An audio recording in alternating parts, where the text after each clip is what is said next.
بسم الله الرحمن الرحيم. لقاءنا اليوم يتجدد مع الأخ من؟ محمد أحمد صالح البصيري. محمد أحمد صالح البصيري. ها متى زرتنا يا محمد صالح؟ اللي تقوم قبل 125 و60. أيوة، إيش كان عندك؟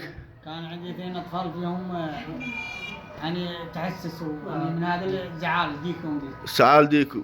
أيوة. وشلت بينكم علاج وإن شاء الله أنهم شريوا.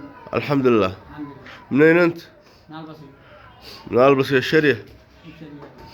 السلام عليكم ورحمة الله وبركاته.